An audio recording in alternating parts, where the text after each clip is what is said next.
I think it's safe to say that people were just kind of dumbfounded by the fact that Prince Harry speaking on that recent docu over here in the United Kingdom on ITV, the commercial channel, alongside the journalist Becca Barry about, well, press intrusion and things that go wrong, all that sort of stuff.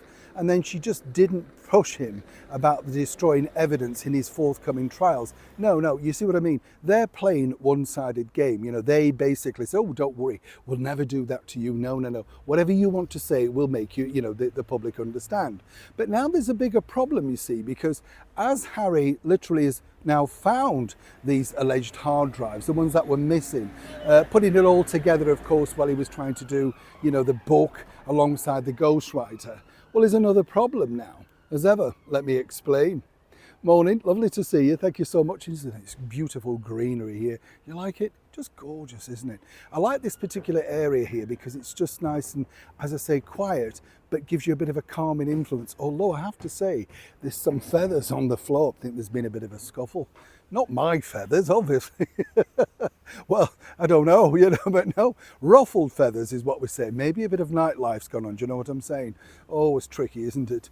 Now, let's get back to your royal story of the day. This was big news, but not according to the, recent documentary for Prince Harry, who was alongside Charlotte Church and, of course, the disgraced actor Hugh Grant. No mention of his indiscretion on how he had to go out back in the 90s to apologise. Nothing to do with the media at all. That was you, but, that's just brushed under the table now. Paragon of virtue is Hugh Grant now, you get the picture. But now you see, as I said, Harry basically had claimed that he'd lost or couldn't find all this evidence regarding his ghostwritten book. And it was interesting to see because, again, this is going to be pivotal in moving that particular story forward. But now it's been discovered. But there's a bigger problem. Now, here's the problem, you see, because basically what's written down, and I've been told this from an amazing authority, is the fact that some of it is incredibly negative from Meghan's aspect. You see, Harry has been very vocal about the treatment of Meghan in the book and the things that they couldn't. And I mentioned this to you before, everybody's very educated on our show, you understand this. They couldn't get it in the book because legally they couldn't make it stand. That's the problem. Now, when you've got certain situations where perhaps Harry was saying Meghan was treated badly because, people said this about her, or William did that, or the Queen wasn't, particularly warm or welcoming, you've got to substantiate that. You've got to say, well, why, how, who? And now that couldn't be stood up.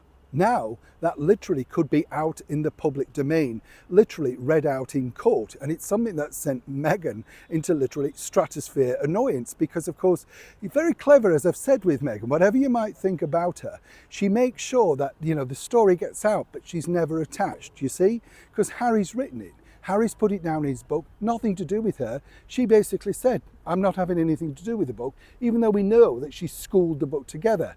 You see how this works. Now, if this gets out into the public domain, this is going to be more fireworks, more negative press. But I wouldn't say for the British monarchy. I would actually say for Meghan and Harry, and more importantly for Harry. And as, of course, His Majesty the King has said, he's more concerned about the mental health of his youngest son, simply because he knows the capabilities of what he can take on. But moving forward, this looks now likely in the forthcoming period of this court case to literally see the light of day. For Harry, that's simply not good news. Hence the reason, of course, he couldn't quite remember where he put them. But the law is the law, and even for Prince Harry, he suddenly had to remember. Neil Shaw, Kensington, London.